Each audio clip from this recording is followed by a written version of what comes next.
62 années se sont écoulées. Harunori Kojima n'a pourtant rien oublié de ce jour de décembre 1959.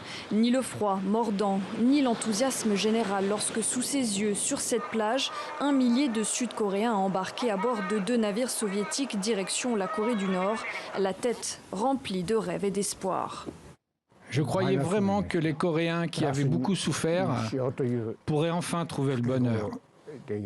À l'époque, la Corée du Nord a des airs de terre promise. Son économie est florissante, à l'opposé de sa voisine du Sud, enlisée dans la dictature.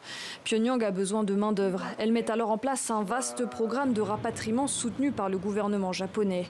Il va durer 25 ans. Dans l'archipel nippon, justement, les candidats à l'exil sont nombreux. Plus de 93 000 Coréens et Japonais se laissent séduire. Parmi eux, Manuba Ishikawa. Un emploi, une maison, 3 repas par jour. Il en rêvait. Mais sur place, c'est une toute autre réalité qui l'attend. Je me souviens de cette petite fille de 9-10 ans. Son corps gisait par terre.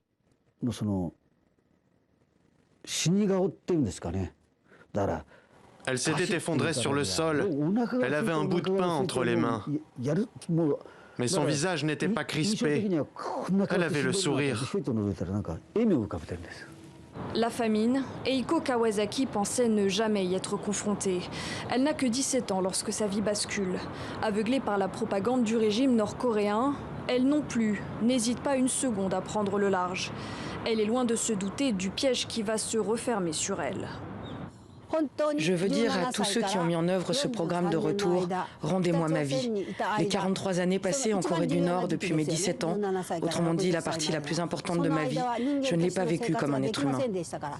Une demande de réparation pour presque toute une vie volée. Aux côtés d'Eiko Kawasaki, 4 autres plaignants ont intenté un procès contre Kim Jong-un, l'actuel dirigeant nord-coréen. Il réclame au régime de Pyongyang près de 4 millions d'euros de dommages et intérêts.